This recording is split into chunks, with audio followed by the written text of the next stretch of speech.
Hello അസ്സലാമലൈക്കും എല്ലാവർക്കും പുതിയൊരു വീഡിയോയിലേക്ക് സ്വാഗതം. വളരെ എളുപ്പത്തിൽ വെറും 10 മിനിറ്റ് കൊണ്ട് തന്നെ തയ്യാറാക്കിയെടുക്കാൻ പറ്റിയിട്ടുള്ള നല്ലൊരു ഈവനിങ് സ്നാക്കിൻ്റെ റെസിപ്പിയാണ് ഇന്ന് വന്നിട്ടുള്ളത്. മുട്ടയും സവാളയും അതുപോലെ തന്നെ ബാക്കി വന്ന ദോശമാവൊക്കെ ചേർത്തിട്ട് നല്ല ടേസ്റ്റി ആയിട്ടുള്ള ഒരു അടിപൊളി സ്നാക്കാണ് കേട്ടോ ഇവിടെ തയ്യാറാക്കിയിട്ടുള്ളത്. ഈ ഒരു സ്നാക്കിൻ്റെ ഉൾവശം നല്ല സോഫ്റ്റാണ്, അതുപോലെ തന്നെ പുറം വശം ചെറിയ രീതിയിലൊരു ക്രിസ്പിയാണ് കേട്ടോ. ഇത് നമ്മൾ ഓയിലിൽ മുക്കി പൊരിക്കേണ്ട ആവശ്യമൊന്നുമില്ല, കുറച്ച് ഓയിലിൽ നമ്മളിത് ഫ്രൈ ചെയ്തെടുത്താൽ മതി. അപ്പോൾ ഈ ഒരു സ്നാക്ക് എങ്ങനെ ഉണ്ടാക്കിയെടുക്കാൻ നോക്കാം. അതിനു മുന്നേ നമ്മുടെ ചാനൽ ആദ്യമായിട്ട് കാണുന്നവരൊക്കെ ഉണ്ടെങ്കിൽ ഒന്ന് സബ്സ്ക്രൈബ് ചെയ്യുക. അതുപോലെ തന്നെ വീഡിയോ കണ്ടുകൊണ്ടിരിക്കുമ്പോൾ തന്നെ ഇഷ്ടപ്പെടുകയാണെങ്കിൽ ഒന്ന് ലൈക്ക് ചെയ്ത് സപ്പോർട്ട് ചെയ്യുക. അപ്പോൾ നേരെ നമുക്ക് വീഡിയോയിലേക്ക് പോകാം. അപ്പോൾ ഈ ഒരു സ്നാക്ക് തയ്യാറാക്കിയെടുക്കാൻ വേണ്ടിയിട്ട് ഞാനിവിടെ ഒരു ചെറിയ 5 സവാളയാണ് എടുത്തിട്ടുള്ളത്. വളരെ ചെറുതാണ്. അപ്പോൾ മീഡിയം സൈസുള്ളതൊക്കെ ആണെങ്കിൽ ഒരു 3 എടുക്കുക, വലുതൊക്കെ ആണെങ്കിൽ ഒരു 2 എടുത്താൽ മതി. അപ്പോൾ ഇതിലേക്ക് 2 മുട്ടയും കൂടെ ആവശ്യമുണ്ട്. അതായത് ചെറിയ 5 സവാളയ്ക്ക് ഞാൻ 2 മുട്ടയാണ് കേട്ടോ എടുത്തിട്ടുള്ളത്. നിങ്ങൾക്ക് എത്രത്തോളം സ്നാക്ക് വേണോ അതിനനുസരിച്ച് സവാളയും മുട്ടയൊക്കെ കൂട്ടിയെടുക്കുക കേട്ടോ. ഇനി ഈ ഒരു സവാളയുടെ തൊലിയൊക്കെ കളഞ്ഞ് നല്ലപോലെ കഴുകി വൃത്തിയാക്കിയതിന് ശേഷം കനം കുറഞ്ഞിട്ടൊന്ന് മുറിച്ചെടുക്കണം. അപ്പോൾ ഇതാ ഞാനിവിടെ സവാളയൊക്കെ നല്ലപോലെ കനം കുറച്ച് മുറിച്ചെടുത്തിട്ടുണ്ട്. ഇനി നമുക്കൊരു ബൗളിലേക്ക് ഇട്ട് കൊടുക്കാം.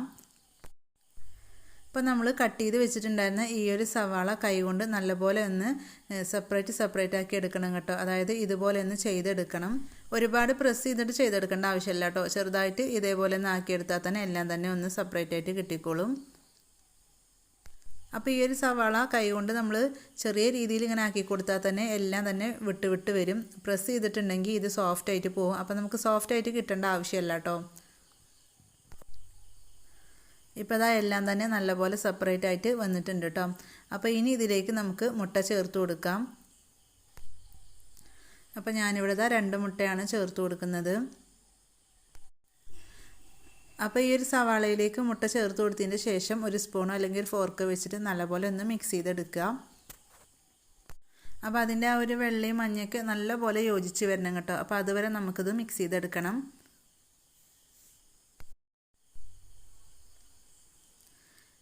ഇപ്പോൾ നമ്മൾ ഒന്ന് മിക്സ് ചെയ്തെടുത്തിട്ടുണ്ട്. ഇനി ഇതിലേക്ക് നമുക്ക് ദോശമാവാണ് കേട്ടോ ചേർത്ത് കൊടുക്കേണ്ടത്.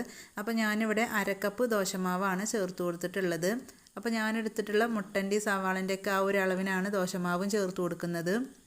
അപ്പോൾ നമ്മൾ രാവിലേക്ക് ദോശ തയ്യാറാക്കിൻ്റെ മാവ് ബാക്കിയുണ്ടെങ്കിൽ ഇതാ ഇതുപോലെ എടുത്താൽ മതി. ഇനി ദോശമാവ് ഇല്ലെങ്കിൽ നിങ്ങൾക്ക് തൈര് ചേർത്ത് കൊടുക്കുക കേട്ടോ. ഒരുപാട് പുളിയുള്ള തൈരാണെങ്കിൽ ഒരു 1/4 കപ്പ് മതി. പുളി ഇല്ലാത്തതാണെങ്കിൽ 1/2 കപ്പ് ചേർത്ത് കൊടുക്കുക. ഇനി ഇതിലേക്ക് ഒരു 2-3 ടേബിൾ സ്പൂണോളം കടലപ്പൊടിയാണ് കേട്ടോ ചേർത്ത് കൊടുക്കുന്നത്. ഈ ഒരു കടലപ്പൊടിക്ക് പകരം നിങ്ങൾക്ക് ഗോതമ്പ് പൊടിയാണെങ്കിലും ചേർത്ത് കൊടുക്കാം. ഇനി ഇതിലേക്ക് 1/4 കപ്പോളം റവയാണ് ചേർത്ത് കൊടുക്കുന്നത്. റവ വറുത്തത് വറുക്കാത്തത് ഏത് റവയാണെങ്കിലും കുഴപ്പമില്ല. ഇനി ഇതിലേക്ക് ഒരു 1/4 ടീസ്പൂണോളം ഗരം മസാല പൊടി ചേർത്ത് കൊടുക്കുന്നുണ്ട്. പിന്നെ അതുപോലെ തന്നെ എരിവുള്ള മുളക് പൊടിയാണ് കേട്ടോ ഞാനിവിടെ ഒരു 1/2 ടീസ്പൂണോളം ചേർത്ത് കൊടുത്തിട്ടുള്ളത്. ഇനി 1/4 ടീസ്പൂണോളം മഞ്ഞൾപ്പൊടിയും കൂടെ ചേർത്ത് കൊടുക്കുന്നുണ്ട്. ഇതിലേക്ക് ഇഞ്ചി വെളുത്തുള്ളി ചതച്ചത് അങ്ങനെയൊന്നും ചേർത്ത് കൊടുക്കേണ്ട ആവശ്യമില്ല. ഇനി ഒരു ടീസ്പൂണോളം വലിയ ജീരകമാണ് ചേർത്ത് കൊടുത്തിട്ടുള്ളത്. ഇനി നമ്മുടെ ഒരു സ്നാക്കിന് നല്ലൊരു ഫ്ലേവർ കിട്ടാൻ വേണ്ടിയിട്ട് ഇതിലേക്ക് മല്ലിയില കേട്ടോ ചേർത്ത് കൊടുക്കുന്നത്. ഒരു 2 ടേബിൾ സ്പൂണോളം മല്ലിയില ചേർത്ത് കൊടുക്കുന്നുണ്ട്. ഇനി ഒരു മല്ലിയിലക്ക് പകരം നിങ്ങൾക്ക് കറിവേപ്പില വേണമെങ്കിലും ചേർത്ത് കൊടുക്കാം കേട്ടോ. പിന്നെ ഇതിലേക്ക് ഒരു പച്ചമുളകും കൂടി ഞാൻ ചേർത്ത് കൊടുക്കുന്നുണ്ട് കേട്ടോ. പച്ചമുളകിൻ്റെ ആ ഫ്ലേവറും കൂടി വരുമ്പോൾ പ്രത്യേക ടേസ്റ്റാണ്. അപ്പോൾ എരിവിനനുസരിച്ച് നിങ്ങൾക്ക് എത്ര പച്ചമുളക് വേണമെങ്കിലും ചേർത്ത് കൊടുക്കാം. ഇനി ഇതിലേക്ക് ഒരു 1/4 ടീസ്പൂണോളം ഉപ്പാണ് കേട്ടോ ചേർത്ത് കൊടുക്കുന്നത്. നമ്മൾ ദോശമാവ് ഇതിലേക്ക് ചേർത്ത് കൊടുത്തതാണ്. അപ്പോൾ അതിൽ ഉപ്പിട്ടതാണ്. അപ്പോൾ അതിനനുസരിച്ചാണ് ഉപ്പ് ചേർത്ത് കൊടുത്തിട്ടുള്ളത്. ഇനി ഇത് നല്ലപോലെ ഒന്ന് മിക്സ് ചെയ്തെടുക്കുക കേട്ടോ. ഇതിൽ ബേക്കിംഗ് സോഡ ഒന്നും ചേർത്ത് കൊടുക്കേണ്ട ആവശ്യമില്ല, കാരണം നമ്മൾ ദോശമാവ് ചേർത്തതാണ്. അപ്പോൾ തന്നെ ഇത് നല്ല സോഫ്റ്റ് ആയിട്ട് വരും. ഒട്ടും വെള്ളമൊന്നും ചേർക്കാതെ നല്ലപോലെ മിക്സ് ചെയ്തെടുക്കുക കേട്ടോ. എന്നിട്ട് ടൈറ്റ് ആണെന്ന് തോന്നുകയാണെങ്കിൽ നമുക്ക് 1-2 ടേബിൾ സ്പൂണോളം മാവ് ചേർത്ത് കൊടുക്കാം. അപ്പോൾ ഞാൻ മിക്സ് ചെയ്തതിന് ശേഷം കുറച്ച് ടൈറ്റ് ആയിരുന്നു. അപ്പോൾ 2 ടേബിൾ സ്പൂണോളം വീണ്ടും ദോശമാവ് ചേർത്ത് കൊടുത്തിട്ടുണ്ടായിരുന്നു കേട്ടോ. എന്നിട്ട് ഇതുപോലെ ഒന്ന് മിക്സ് ചെയ്തെടുത്തിട്ടുണ്ട്. ഒരുപാടൊന്നും ലൂസാവരുത് കേട്ടോ, അത് പ്രത്യേകം ശ്രദ്ധിക്കാം. ഈ ഒരു സമയത്ത് ഒന്നും കൂടെ ഉപ്പ് ചെക്ക് ചെയ്യുക കേട്ടോ. കുറവാണെങ്കിൽ കുറച്ചും കൂടെ ചേർത്ത് കൊടുത്താൽ മതി. അപ്പോൾ ഇതുപോലെ വേണ്ട കിട്ടാൻ. അപ്പം നമ്മുടെ സ്നാക്കിനുള്ള കൂട്ട് ഇവിടെ റെഡി ആയിട്ടുണ്ട്. ഇനി നമുക്ക് സ്നാക്ക് ഉണ്ടാക്കിയെടുക്കാം. അപ്പോൾ അത് ഉണ്ടാക്കിയെടുക്കുന്നത് ഇതുപോലെ ഒരു പാനിലാണ്. അപ്പോൾ നല്ലപോലെ ചൂടായിട്ട് മീഡിയം ഫ്ലെയിമിലേക്ക് ഇട്ട് കൊടുക്കുക കേട്ടോ. എന്നിട്ട് ഓയിൽ ഇതുപോലെ ഒന്ന് ആക്കി കൊടുക്കുക. അപ്പോൾ വെളിച്ചെണ്ണ എടുക്കരുത്, പ്രത്യേകം ശ്രദ്ധിക്കുക. ഓയിൽ മാത്രം ചേർത്ത് കൊടുക്കുക. വെളിച്ചെണ്ണ ആണെങ്കിൽ അതിൻ്റെ ആ ഒരു ഫ്ലേവർ ആയിരിക്കും കേട്ടോ നമ്മുടെ സ്നാക്കിന് കിട്ടുന്നത്. ഇപ്പോൾ ഓയിലൊക്കെ ഒന്ന് സ്പ്രെഡ് ചെയ്ത് കൊടുത്തിട്ടുണ്ട്. ഇനി ഇതിലേക്ക് നമുക്കിതാ ഇതുപോലെ ഇങ്ങനെ കുറച്ചെടുത്തിട്ട് ഇങ്ങനെ വെച്ച് കൊടുക്കാം. എന്നിട്ട് ജസ്റ്റ് ഒന്നിങ്ങനെ പരത്തി കൊടുക്കാം. ഒരുപാട് കട്ടിയിൽ തയ്യാറാക്കി എടുക്കരുത്. വളരെ കുറഞ്ഞ രീതിയിൽ എടുത്തിട്ട് ഒന്ന് തിന്നാക്കി പരത്തി കൊടുക്കുക. ഇനി കട്ടിയിൽ തയ്യാറാക്കുകയാണെങ്കിലും കുഴപ്പമൊന്നുമില്ല കേട്ടോ. പക്ഷേ ഒരുപാട് സമയമെടുക്കും നമുക്കിത് കുക്കായിട്ട് കിട്ടാൻ. ഇപ്പോൾ ഇതാ ഞാനിവിടെ 3 എണ്ണാക്കിയിട്ടാണ് കേട്ടോ ഉണ്ടാക്കിയെടുക്കുന്നത്. അപ്പോൾ എല്ലാം ഇതുപോലെ ആക്കിയതിൻ്റെ ശേഷം നമുക്ക് ഇതിന് മുകളിലൂടെ കുറച്ചിങ്ങനെ ഓയിലൊന്ന് സ്പ്രെഡാക്കി കൊടുക്കുക. അപ്പോൾ ഞാൻ ഈ ഒരു ബ്രഷ് വെച്ചിട്ട് തന്നെ ഇതുപോലെ ഒന്ന് സ്പ്രെഡ് ചെയ്ത് കൊടുക്കുന്നത്. അപ്പോൾ മീഡിയം ഫ്ലെയിമിൽ തന്നെ ഇട്ട് കൊടുക്കുക. ഹൈ ഫ്ലെയിമിൽ ഇട്ടിട്ടുണ്ടെങ്കിൽ പെട്ടെന്ന് കരിഞ്ഞു പോകും. മുട്ടയൊക്കെ ചേർത്ത് കൊടുത്തതാണ്. ഒരു 20-30 സെക്കൻഡൊക്കെ ആകുമ്പോഴേക്കും ഒരു സൈഡ് ആയി കിട്ടും കേട്ടോ. നല്ല പോലെ ആയി കിട്ടില്ല, എന്നാലും കുറച്ചൊക്കെ ഒന്ന് ആയി കിട്ടും. അപ്പോൾ നമുക്കിത് തിരിച്ചിട്ട് കൊടുക്കാം.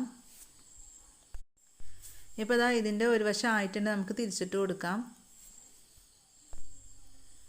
അപ്പോൾ ഇതേപോലെ നമുക്ക് തിരിച്ചും മറിച്ചും ഇട്ടിട്ട് വേണ്ട വേവിച്ചെടുക്കാൻ. നമ്മൾ ഒരു തവണ തിരിച്ചിട്ട് കൊടുത്തിട്ട് പിന്നെ നമ്മളിത് അങ്ങനെ പാനിൽ നിന്ന് മാറ്റരുത്, വീണ്ടും തിരിച്ചിട്ട് കൊടുക്കണം. അങ്ങനെ 2 സൈഡും ചെറിയ രീതിയിൽ ക്രിസ്പി ആകുന്നവരെ നമുക്ക് തിരിച്ചും മറിച്ചിട്ടിട്ട് കുക്ക് ചെയ്തെടുക്കാം. ഇനി ക്രിസ്പി ആയിട്ട് വേണ്ട, സോഫ്റ്റ് ആയിട്ടാണ് പുറം വശം വേണമെന്നെങ്കിൽ ഇതുപോലെ ആക്കിയിട്ടുണ്ടെങ്കിൽ നമുക്ക് കോരിയെടുക്കാം കേട്ടോ. ഏകദേശം 1 മിനിറ്റ് ആകുമ്പോഴേക്കും ഇത് റെഡി ആയിട്ട് കിട്ടും കേട്ടോ. ഇപ്പോൾ അത് 2 സൈഡും ഏകദേശം ഇവിടെ ആയിട്ടുണ്ട്. അപ്പോൾ ഇതുപോലെ ആയിട്ടുണ്ടെങ്കിൽ നമുക്ക് പാനിൽ നിന്ന് മാറ്റാം കേട്ടോ. ഇനി ഒരുപാട് സമയം വെച്ചിട്ടുണ്ടെങ്കിൽ ഇത് കരിഞ്ഞു പോകും. അപ്പോൾ വളരെ സിമ്പിളായിട്ട് തന്നെ നമ്മൾ ഈ ഒരു സ്നാക്ക് തയ്യാറാക്കിയെടുത്തു. അപ്പോൾ അടുത്തത് നമുക്ക് ഇതുപോലെ തന്നെ തയ്യാറാക്കിയെടുക്കാം. അപ്പോൾ നമ്മൾ രണ്ടാമത്തെ തവണ ഇതിലേക്ക് ഈ ഒരു കൂട്ട് വെച്ച് കൊടുക്കുന്ന സമയത്ത് നല്ല പോലെ ചൂടാണെങ്കിൽ ഏറ്റവും ലോ ഫ്ലെയിമിലേക്ക് ഇട്ട് കൊടുക്കുക കേട്ടോ. എന്നിട്ട് ഇതേപോലെ ഓയിലൊന്ന് ബ്രഷ് ചെയ്ത് കൊടുക്കാം. എന്നിട്ട് നമുക്ക് ഇതുപോലെ ഒരു സ്പൂണിൽ കുറച്ച് എടുത്തിട്ട് വെച്ച് കൊടുക്കാം. അപ്പോൾ മുട്ടയും സവാളയും വെച്ചിട്ട് നിങ്ങൾ ഇതേപോലെ ചെയ്ത് നോക്കിയിട്ടില്ലെങ്കിൽ തീർച്ചയായും ഒരു തവണ ചെയ്ത് നോക്കട്ടോ. വളരെ സിമ്പിളാണ് തയ്യാറാക്കി എടുക്കാൻ. പിന്നെ അതുപോലെ തന്നെ ഒരുപാട് ഓയിലിൻ്റെ ആവശ്യമൊന്നുമില്ല. ഇതിൽ നമ്മൾ ചേർത്തിട്ടുള്ളതൊക്കെ വളരെ സിമ്പിളായിട്ടുള്ള ചേരുവകളാണ്. പിന്നെ അതുപോലെ തന്നെ മാവ് റെസ്റ്റ് ചെയ്യാൻ വെക്കേണ്ട ആവശ്യമൊന്നുമില്ല. നമുക്കൊരു 10 മിനിറ്റ് കൊണ്ട് തന്നെ ഉണ്ടാക്കിയെടുക്കാൻ പറ്റിയിട്ടുള്ള നല്ലൊരു പലഹാരമാണ്. അപ്പോൾ ഇതേപോലെ ബാക്കിയുള്ളതെല്ലാം തന്നെ തയ്യാറാക്കിയെടുക്കാം.